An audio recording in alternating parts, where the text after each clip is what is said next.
আসসালামু আলাইকুম। সবাই কেমন আছেন? আশা করি সবাই ভালো আছেন। কিছু কথা বলি। আসলে আমার লাইফ নিয়ে আমি কিছু কথা বলব। আমি কয়েকদিন যাবৎ ভিডিও বানাই। কয়েকদিন না, কয়েক মাস যাবৎ ভিডিও বানাই। আসলে আমার ভিউ ভিডিওতে কোনো ভিউ নেই, কোনো কিছুই নাই। জাস্ট এমনিতেই শখের বিষয়ে বানাচ্ছি।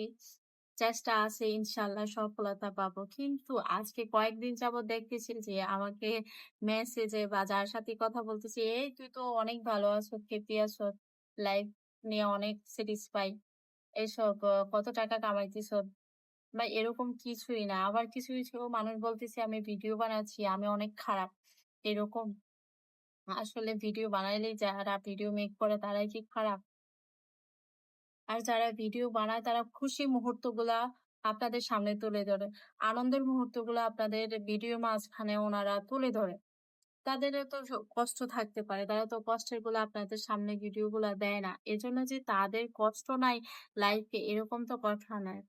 ও ঘুরতেছে, ও এরকম করতেছে, ও খাইতেছে, ওর লাইফে মনে হয় কোনো কিছু নাই। খালি চিল আর চিল। আসলে ভাই এরকম কিছু না। একটা মানুষের একটা ফ্যামিলিতে যা হয় আপনার আমার সাথে এরকমটাই হয়। আর যারা ভিডিও বানায় তারা যে খারাপ এরকম তো না। কিছু মানুষ বলে যে অত ভিডিও বানায় ও খারাপ, ও এরকম। অথচ নিজেরাই কিন্তু করতেছে, নিজের ছেলে-মেয়ে করতেছে। ওদেরটা দোষ নাই।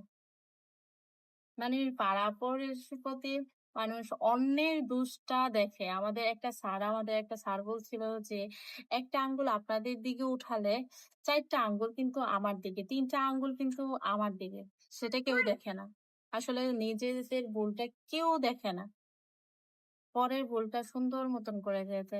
এজন্য বলব আমার ছোট্ট আইডি আমার এখনো কিন্তু কোন রকম আবার হচ্ছে গিয়ে আরেকটা প্রশ্ন করে, "এই তুই তো অনেক টাকা কামাস মনে ভিডিও থেকে কত টাকা ইনকাম করিস কি?" আসলে ভাই এরকম কিছুই না। আমার ভিডিওতে ভিউই হয় না।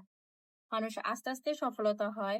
আস্তে আস্তে এই স্বপ্নের দিকে এগিয়ে যায়। হুট করে তো আর হয় না। পরিশ্রম করতে হবে। অনেক পরিশ্রম করতে হবে। পরিশ্রম ছাড়া এই পৃথিবীতে কিচ্ছু নেই।